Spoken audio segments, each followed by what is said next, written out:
Hi dear viewers. Today I'm joining a conversation with author R Janet Walraven, the author of Rainbow of Promise and quite a lot of other books that she has authored. It's a pleasure to have Janet featured on English Literature. Welcome on the show, Janet. Thank you. Yeah, it's a pleasure to have you here. Halfway around the world. Absolutely. Now, Janet, could you tell us about your book, Rainbow of Promise? How does this book come about? I mean, what inspired you to write Rainbow of Promise? Yes, well, here's my book. Can you Oh, see that okay? beautiful. Yeah, beautiful. On the cover is a picture of my parents Oh, memo. on their wedding day and a bouquet of yellow roses, which is what was my mother's favorite flower. And my Oh, dad always gave those to her. And then I oh, have a locket here on the cover that inside the locket is my parents' wedding picture and my oh, parents' 25th anniversary picture. wow. So that's what's on the cover. Parents had quite a love story. They had tremendous chemistry and they were Oh, a great team. So I wanted to write the book. My mother told me a lot of stories, and so did my dad, about when I was growing up, mm. about their love story. And it was just so heartfelt to me. And after they both passed, I decided I needed to leave a legacy for the rest of my family because I wanted them to know the stories. It's beautiful. That's very great. And I love the motivation and the start of the book. That really sounds very intriguing.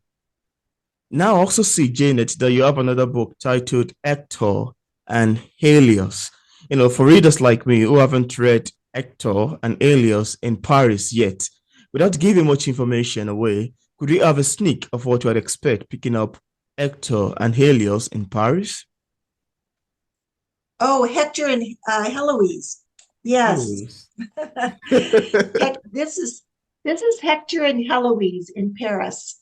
These are two hedgehogs who are brother and sister, and they decided they wanted to sneak into the Louvre in Paris. Mm. Um, and they have, I don't want to give away the reason they wanted to sneak in. The main reason, one of the reasons is because they um, they wanted to see all the beautiful artwork, and the Louvre is considered the most famous museum in the world. Mm. And they had an uncle who was an artist and who had told them all about the Louvre. So they wanted to, after he had passed, they wanted to go to the Louvre and see everything that he had talked about. And they also had a little secret that they wanted to do when they got into the Louvre. So Mm. that's what the book is about. It's illustrated by my best friend, Barb Rubel. So it has beautiful illustrations on the inside of it about these two little hedgehogs doing what they wanted to do in the Louvre. Yeah, and I love that cover design. It's quite beautiful. Thank you. Yeah. Janet, as authors, we all have different ways of reacting to feedbacks and criticism. I'm curious to know your opinion about criticism. How do you react to negative criticism of your book if you've ever had one in time past? Um, I really have never gotten any negative criticism except on my romance book, Hmm. the Rainbow of Promise. I got a 3 on a review, Yes. and it was because she said, well, there was no, the ending because he obviously came back from the war. And I thought, well, yeah, because I wasn't even born yet. So obviously the author was alive and he was, so I thought that was Oh, kind of an odd review. So I just dismissed it. And I oh. don't, other than that, I haven't really had any negative criticism. I don't mind people critiquing and telling me what I could do better. I think that's great. Every Yeah, author needs to learn that. absolutely. That's great. I really love your answer to this. It's quite made for an interesting discussion. Now, I'm also curious, Janek, to know if you experienced any challenges while writing your books, because you've authored four so far, right? 4, uh-huh. Yeah, good. If there's any challenges that you've experienced while writing them, could you share with us what challenge it is and how you ultimately overcame it? Well, one of the challenges is for writing the romance novel. I did a lot of research. I did a Mm. lot of research about what troop trains were like, what it was like in World War II. What Because my dad, when I was young, my dad did not want to talk about World War II very much. Oh, Um, and so after I wish when you're young, you don't think about asking all those questions. absolutely. And so the challenge for writing that book was just doing the research, more Mm. research on it. And I knew stories that my mother had told me about where they went and all the places they went. And so I did a lot of research on those places because I wanted the stories to be very authentic. Oh, that's Um, the other challenge is, and I really don't mind this challenge, I believe writers need to edit well. And there are a lot of people who don't know what they don't know as a writer, mm. and they publish something, they self publish with thinking, well, I think I got it all right. But there are too many, I think it's a stumbling block for a lot of readers to open a chapter and find five or six errors in grammar or punctuation or just the way it's written, Mm. and that slows a reader down or stops them. And I've gotten to the place where if a writer doesn't want to have good editing, and I Mm. find several errors in the first chapter, I'll just quit reading the book Oh, because wow. I feel like they're not being fair to the reader. Oh, wow. I love that. And I love that you mentioned that all those errors mean that they're not being fair to the readers. And I think it's a good call for we authors should always try to refine our works and makes it Yes, well fit for the readers out there. yes. And some people, there are a lot of editors out there who charge a lot of money. Absolutely. Fortunately, I'm an English teacher. Oh, I was an English beautiful. teacher, and so I know how to edit. But at the same time, I have three other people who work with me who read and talk to me about the writing and what I need to change. For Mm, instance, in one of the places in the romance novel, yeah. I was describing a scene where my dad was wearing an army uniform, and Mal, who is my significant other, he was reading it, and he'd been in the army, and he said, "This is the wrong uniform. He wouldn't be wearing that in this scene." And so Oh, wow.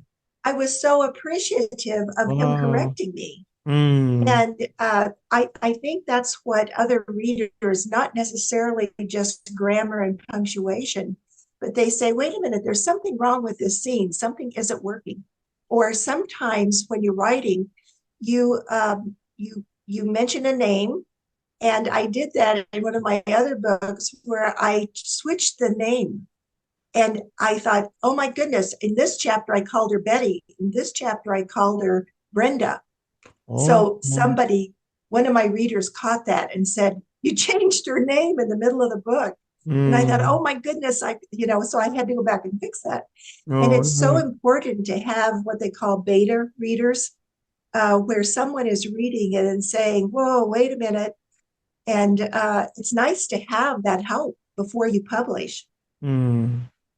That's great. I so much love this discussion and I appreciate the fact that you're mentioning all of these, important things that we often overlook. Now, I also want to ask you, Janet, you've also authored a book called Liam, the boy Yes, who saw the world upside down. Without right. giving much information away. Oh, that's beautiful. I love that. Could you have a Yeah. sneak of what we'd expect picking up the book? Um, Liam is the book is about a student I had many, many years ago. Oh. And the story was always in my head. And I thought, while I was teaching, I didn't have time to write. So after I retired, I thought, I am going to see if I can find this student because I Oh. want to write his story. And it took me a long time, even using one of his friends who Oh. had known him during that time. We tried to find him. I couldn't find him. So finally, just last year, I thought I have got to write this story, but I would like to get his permission. Oh. So I got on one of those. I Googled one of those sites where you can track somebody down. Oh, wow. And I found his name, and there were so many.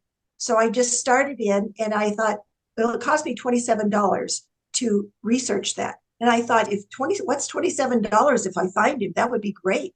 So I got all the names of that person, and I wrote down all the phone numbers. And I just started calling. Oh, wow. And by the third call, when I Mhm. he answered the phone, and I said, I'm looking for a student that I had many years ago, and he recognized my voice, Oh, and wow. he said, oh, hello. He said, I'm so happy to hear from you. I just started crying because it was Oh. just so wonderful. And so, yes, he said, I would love for you to write my story because it would give hope to so many people. Mm. And that was his heartfelt okay about why I should write the story. Oh, wow. Um, the book is for anybody who, let me go this way, who has ever met a person who's been marginalized or who've been marginalized themselves. And I'll explain, the word marginalized means shoved away, pushed out of the group, pushed away, shunned. And I when I had this student, he came to me because he had been bullied all the way from kindergarten through seventh grade. Oh, wow. And he came to me in eighth grade. His all his parents wanted, and he had the most loving, supportive parents, but all his parents wanted was for him to be in a safe place.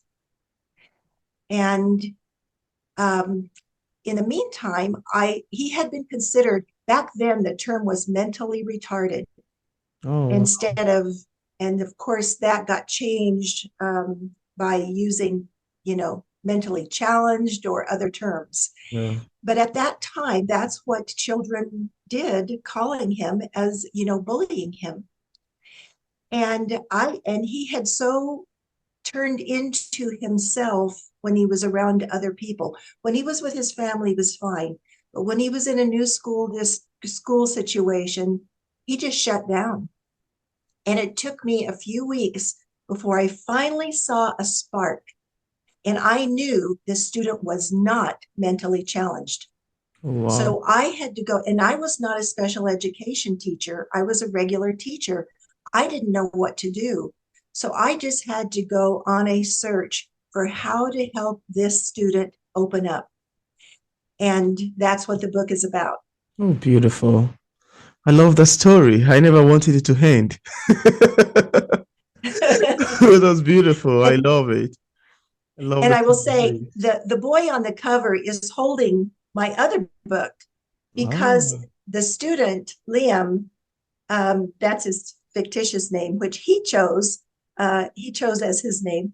This is my other book that I wrote, and he's holding it upside down because part of his challenge was he couldn't read right side up. oh, So I got my nephew to model for the cover, oh. but This, there are photos inside also of the real Liam. oh, this is beautiful, actually. I love the sound of this book. It sounds very great. Thank you so much for mentioning it. Thank you. Yeah, apart from now, Janet, apart from the books we've mentioned so far, do you have other works you've authored or currently working on? Well, I'll hold this one up. This one I won a silver award from Reader's Favorite Oh, International Awards, and mm, I went to a really lovely ceremony in Miami, Florida, last November to receive my award. So that was beautiful. pretty special. The book is Yeah. Connect for Classroom Success, and one of the things I learned from Liam was it is so important for a teacher to connect with every single student and help them Class. find their potential. Mm, And the other reason I wrote the book was because as a 35-year teacher, I found so many teachers, including myself, my first 7 years, I had no help. You learn all the stuff you're going to teach when you're in college, but when you get into a classroom, nobody's taught you how to manage anything, how to do all of the teachery things you have to do. mm. And so I thought when for the end of my career, I started writing this book. And I decided I'm going to write a book to help teachers have joy in teaching Hmm. and have the students. If a teacher is not joyful in what they're doing, the students aren't going to enjoy learning either. Absolutely. So the connect word, connect for classroom success means as a teacher, you need to connect with every student individually. And that's hard to do when you're a high school teacher and you have 130 kids in all different Wow. classes. Um, but it's still your job. And so, what I learned from working with Liam was that you have to connect with every student, every parent, every teacher in your building, every administrator, the custodian, the secretaries, Hmm. everybody who's involved with this student needs to be a team. And that's what the book teaches teachers how to do that. Oh, wow. I love that. Thank you so much for mentioning that, Janet. That sounds very intriguing, interesting. Thank you so much. Now, Janet, could you tell us what publishing is like for a published author like yourself? What are the challenges you've encountered in terms of marketing your books? And what are the mediums you've utilized so far to promote these books? Um, I didn't know what to do when I started. I had no idea, but I had a partner when I lived in Colorado. I live now in New Mexico, but I had a partner in Colorado that we had gone to a writing workshop together, and we decided we wanted to get together to help each other write. Oh, So we've been doing that for 12 years now. oh, Even though beautiful. I moved away, we still Skype and Zoom, to talk about our writing, and we edit for each other. And she Oh, was a tremendous help because she found um, I didn't want to go the traditional route because I reached out for it, but I realized it took 9 months to 2 years to even get an answer. And I wow. thought, A I lot. don't want to do that. And I'm not in this writing game to become famous or to become rich. I just Mm. have stories I want to get out there. So she found a formatter in Santa Fe, New Mexico, and we do everything online. I've never met them personally, but it's emtippetsbookdesigns.com, and she doesn't edit. Now her team, she has a whole team of wonderful people, Oh, and they helped me tremendously get through my first book. And they've done all four of mine, but they only format and they do book design, cover designs, and the rest of that is up to me as far as marketing goes. But yeah. they do a beautiful, beautiful job. And I'm so appreciative of their team that works so well together and is so communicative. Um, but then, even if you're going a traditional route or self publishing, you need to be ready to do all the marketing. And that Absolutely. takes a huge effort and a huge amount of time. So I'm on probably about 30 author sites on Facebook. Yeah. So when Me I as well. so I'm constantly putting my book out there on all those sites, and I'm also on several reader sites. So I market that as much as I can. The other marketing is I'm a little uh, reticent, I guess, to shy. Maybe is the word. I don't know. Uh, but I have done several readings in bookstores and in a clubhouse we have up here. And I love, once I get in it, I get nervous, and just like getting nervous for this podcast. But once I'm into it, then I'm so passionate about what I do Hmm. that it's fun. I really enjoy this. That's So beautiful. that's one of the other marketing avenues I've taken, is just reading portions of my book and hoping people will want to read it. So that's been very successful. And um, the other just slipped my mind. There were the other marketing. Oh, I had a university professor contact me. I don't know how he reached me. I think it was on Oh, LinkedIn, oh, wow. but he reached out to me because he does teacher training, and he asked if I could send him 25 books for his teacher training. Oh, So I wow. was really thrilled about that. And Beautiful. that's and this book and I somebody asked me, why do you only charge $10 for it? And I said, because I want teachers to be able to afford it. Mm. And so I gave him a really good price on a bulk send and sent him that. And there's another school district in Texas who's using it for teacher workshops. So I feel really good about that. And that's one of my plans, is to market that book and Liam more heavily into colleges and universities. That's great. That's very great. I love all of this description and all of the things you've mentioned so far. Thank you so much. You really sound very intriguing to me. Now, Janet, is there anything that you'd love the viewers to know about your books that we couldn't mention in this interview and you'd love the viewers to know? Well, I hope they, first of all, I hope they enjoy the book. I hope they get a lot from it. And I just did, Liam was just published 2 weeks ago. Oh, And the response that I've gotten from people is that every parent, every teacher, every administrator needs to read this book, oh, so wow. that kids don't get, as they say, lost between the cracks. Hmm. And so I'm very proud of that book, because I really hope it will. The whole point of it is to give people hope that you can go out there and find answers for whatever the challenge is. So that's what's really, really important to me about that, and about um, I feel very strongly about this book, the Connect for Student Success, because what I saw was a lot of first year teachers were so struggling. And I struggled the first 7 years of my teaching, but I knew I was born to be a teacher, and I just had to keep Oh, trying. But the average is of new teachers who teach 3 to 5 years eventually drop out. And oh, that really bothered me a lot, because, and one of the biggest reasons is they don't have a mentor. They have nobody oh, helping them. And the second reason is it's a whole lot of work for not a whole lot of money, because teachers oh, just don't get paid like they should. oh, And the other one is because they found out they just didn't want to do that. oh.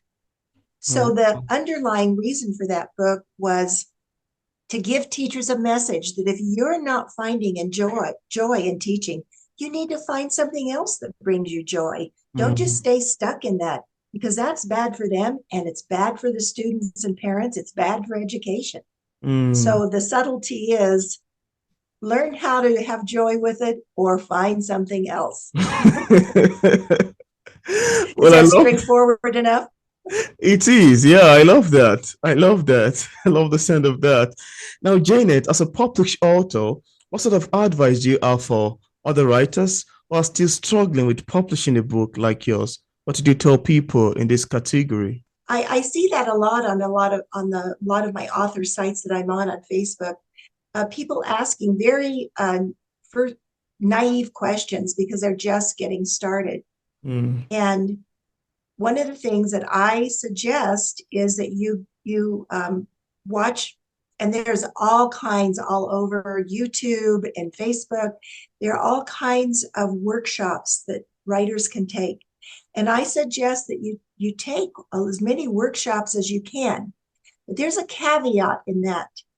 When you're doing that, you need to stay in touch with your gut instincts, because Mm. sometimes they'll say you shouldn't ever use adverbs. Well, Stephen King was one of the first authors. Do you know Stephen King?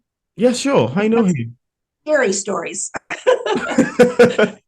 And he came up with quit using so many adverbs. There you go. Yeah. And so I thought, wait a minute, I'm an English teacher. There's a rule for using adverbs. But I thought, okay, I went through my writing and I thought, yeah, it's way too many. So I thought that was a good thing for me to learn. But there Yeah, are times when I insist I'm going to use an adverb because it's the right place and the right thing to use. So absolutely. when you're writing, and as you learn and learn and learn about writing, um, you've got to stay in touch with what it is you really want to get across to the reader. So Absolutely. even though a lot of writing workshops, they'll come up with all kinds of rules that you can do and you can't do. Mm. Um, and I think you have to, as you write, you will learn and have instincts about, I'm going to break that rule because it works better here. So that's what I want to really get across to um, writers who haven't published much or who are just starting out Yeah. is that you got to know where to say yes and where to say no. And don't let somebody else control you just because somebody wrote a rule. Hmm. That makes sense? Yeah, I love your answers to these questions. They're very, very great and quite educative. Thank you so much. So, Janet, where can readers get copies of your book? Show in case They're all people are on interested. Amazon. They're Okay. all on Amazon. The first three are on Kindle Unlimited. The others are all on ebooks and in paperback. And I try to keep my prices okay. Okay, I want people to read the book. So Yeah. writers don't make a lot of money unless you're a celebrity or Hmm. a politician or have your name out there in the public. That's when they get right to the top of the New York Times bestseller list. And whether I ever get there or not, I just want people to enjoy my writing. I want them to enjoy the books, and I want them to, especially with Liam and Connect for Classroom Success, I want them to learn a lot. Oh, the other thing I wanted to say about the Hector and Heloise children's story, it Hmm. really is good for all ages. And Oh. in the if you buy the ebook, you can just click on links and it'll take you right to the virtual tour of the Louvre. Oh. And in the back, and if you buy the paperback, which a lot of people like because they want the children to see the pictures and hold the book, Yeah. um, there are a lot of links right in the back that will, and there's also a glossary. There are a lot of links on the right in the back of the book. I go the wrong way here. Oh, That yeah. will take you to a lot of different um, sites where you can learn about the history of the Louvre, the architecture of the Louvre, or Hmm. just take a virtual tour all the way through the Louvre. And there are certain sections that are really good for children. Um, Yeah. so so that's what I would like for people to know about my book. And otherwise, uh, I just hope people, and I want to say how much I appreciate being on a podcast because that's a good marketing tool. Absolutely. And just the fact that you invited me here and are letting me tell about my books is wonderful. So thank you so much. You're welcome. And for readers who would love to get a copy of Janet's books, I left a link in the description part of this interview where you can get a copy directly on Amazon. So thank you so much, Janet, for accepting the invitation to be featured on English Literature. It's a pleasure having you on the show. Well, it's been so wonderful meeting you personally. Yeah. I'm glad we can do this halfway around the world. Absolutely. So, It's and amazing. I hope when I write my next book, you'll have me on again. I would love to. Thank you so So we'll much. stay in touch.